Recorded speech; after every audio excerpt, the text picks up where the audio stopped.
Bonjour à toutes et à tous, c'est Nathalie pour cette nouvelle vidéo. Donc aujourd'hui nous sommes le 4 mars.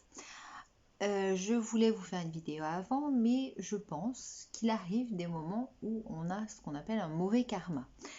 Puisque vous savez, donc je me suis ouvert la tête, bon les poings sont toujours là, hein, donc ils ne bougent pas. Et depuis, les choses s'enchaînent en fait, puisque vous connaissez tous et toutes Flamme, bon, qui ne va pas vouloir se montrer, parce que bon, elle est devenue sourde du jour au lendemain. Et on a appris il y a 10 jours maintenant que en fait elle était diabétique. Donc c'est injection d'insuline matin et soir. Vous allez me dire en soi, c'est pas, voilà, elle n'est pas la seule, je suis d'accord, mais ça vient se rajouter. Et mardi dernier, eh bien Baptiste a eu un petit accident entre guillemets en sport à l'école.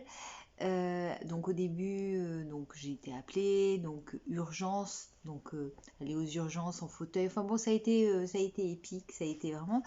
Et donc c'était une déchirure, sauf qu'on m'a appelé le soir pour me dire qu'après relecture, parce que les internes, il y a une relecture par un médecin, et enfin les internes sont médecins, mais par un médecin chef, on va dire.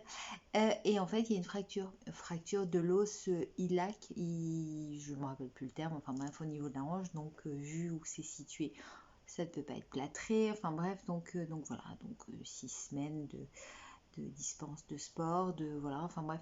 Donc là, il y a vraiment tout qui s'enchaîne. Donc ouais, comme je dis, mauvais karma. Voilà, c'est pas tip top. Donc bon, mais je continue quand même de garder le smile. Mais là, j'avoue que je suis quand même un peu fatiguée et que j'ai hâte que cette mauvaise période se termine. Voilà, donc bon, en tout cas, le lycée où est Baptiste organise tout bien pour qu'il puisse retourner en cours, parce que là, monter les escaliers, il peut pas. Je ressemble à un bibendum avec tout ce que je porte, mais je crève de froid, pourtant il fait chaud dans la maison. Donc j'ai pull, surpull, gilet, enfin là, je suis vraiment, je pars pour le pôle Nord, mais je suis, là, je mets mes mains que je ne sens toujours pas sur les joues, je ne peux pas les garder tellement elles sont froides. Donc je suis gelée. Voilà. Donc je vous avais dit que je ferai une petite vidéo pour expliquer pour les déplacements en avion. Donc moi tout simplement en fait, quand je réserve l'avion, donc là on peut noter, alors soit on peut le noter qu'il y a fauteuil roulant, tout ça, après tout dépend vous si vous êtes en fauteuil, s'il n'y a pas de fauteuil mais besoin d'eux, voilà, donc je le note déjà dans la réservation.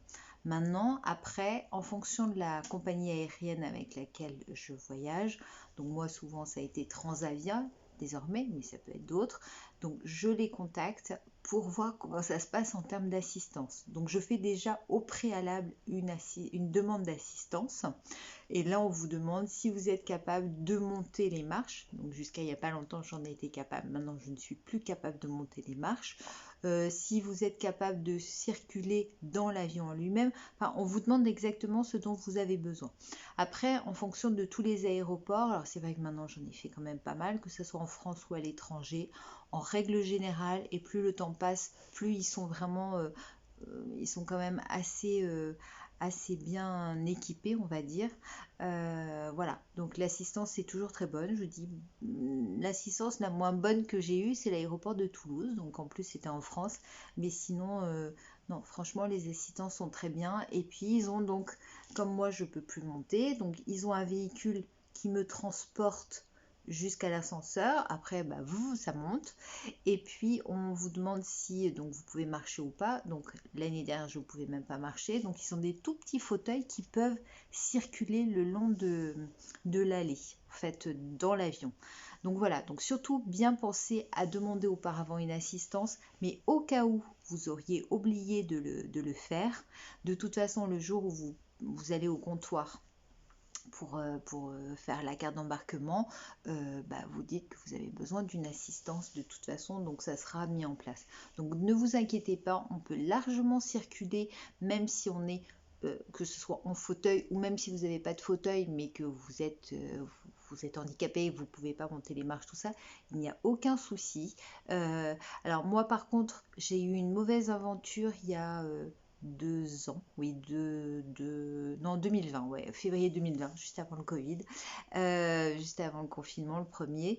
D'habitude, je fais toujours mes réservations en ligne. Je prends que ce soit, je ne vais pas faire de pub, Promo Vacances, Carrefour Voyage, enfin voilà, je le fais toujours en ligne. Et là, je suis allée dans une agence de voyage, Leclerc. Et puis, en fait, comme j'étais en fauteuil roulant, donc la fille me dit, par contre, vous allez devoir demander un transport privé une fois que vous êtes arrivé sur place. Je dis, mais pourquoi un transport privé? Puisque de toute façon, c'est un bus qui va venir me chercher. Moi, mon fauteuil, il se plie, il va dans la soute, il n'y a pas de problème. Elle dit, non, non, non, non. Donc, en réalité, j'ai dû payer plus cher. Sauf que maintenant, je ne le ferai plus jamais. Je fais moi mes réservations toute seule. Je prends à chaque fois le transport, je dis bus, tout ça, et il n'y a aucun souci pour mettre le fauteuil. Et ça ne me coûte pas le prix d'un transport privé qui coûte beaucoup plus cher. Donc ça, à ce niveau-là, faites attention. Mais sinon, donc il n'y a aucun souci. Bien pensé, je dis par contre, à contacter avant l'assistance pour voir un petit peu. Alors, autre chose, l'assistance. Si vous voyagez avec une seule, bon, pas de souci, une autre personne, pas de souci. Par contre, si vous voyagez avec 2 autres personnes, ils ne pourront pas vous accompagner. L'assistance, elle est faite pour la personne handicapée et une personne. Alors parfois, il arrive dans certains aéroports, qu'on puisse faire monter toute la famille, participer au transport. En règle générale, l'assistance, elle est faite que pour 2. Donc moi je sais que quand j'ai voyagé, que ce soit en France ou ailleurs, c'était juste un accompagnant. Voilà.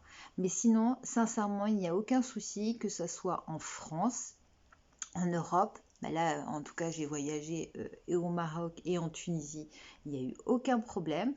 Donc moi, ce qui se passe, c'est que mon fauteuil m'accompagne jusqu'au bout.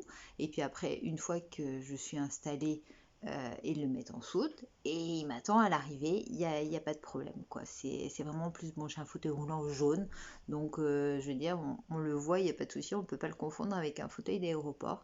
Voilà, donc ce qu'il faut savoir, c'est que quand on monte dans l'avion, on monte en premier. Par contre, on sort en dernier. Voilà. Donc, mais au moins, quand vous montez en premier, comme ça, vous savez que vos bagages à main, cabine, il y aura forcément de la place de toute façon. Donc voilà. Et puis après, vous attendez. Mais ce qui est, c'est comme moi, j'ai jamais de bagages à récupérer après. En dehors de mon fauteuil, mais ça je le récupère tout de suite. Donc en fin de compte, on attend peut-être que tout le monde sorte, mais moi ça y est, je suis parée puisque j'ai rien à récupérer. Voilà, donc sincèrement, il n'y a aucun souci, il ne faut pas que voyager, le fauteuil ou le handicap, quel qu'il soit un frein, puisque de toute façon, toutes les compagnies aériennes, tous les aéroports font le nécessaire pour que vous puissiez voyager dans de bonnes conditions. Et non, il n'y a aucun souci. Je vous dis véritablement, la seule fois où j'ai eu un problème, parce que je ne sais pas ce qui boutiquait, c'était à l'aéroport de Toulouse. Mais sinon, les assistants sont toujours très bien. Voilà. Je vais vous faire plein de gros bisous. Et puis je vais essayer de me reposer un peu parce que là j'avoue que je suis un peu fatiguée. Ouais, alors là c'est pénible parce que là je vous regarde. Et si je regarde là, je me vois, j'ai l'impression de regarder, mais voilà, je ne vous regarde pas dans les yeux. Donc il faut que je regarde sur le côté, c'est pénible. Enfin moi, vous en fichez. Je vous fais plein de gros bisous, passez un très bon week-end et puis à très bientôt.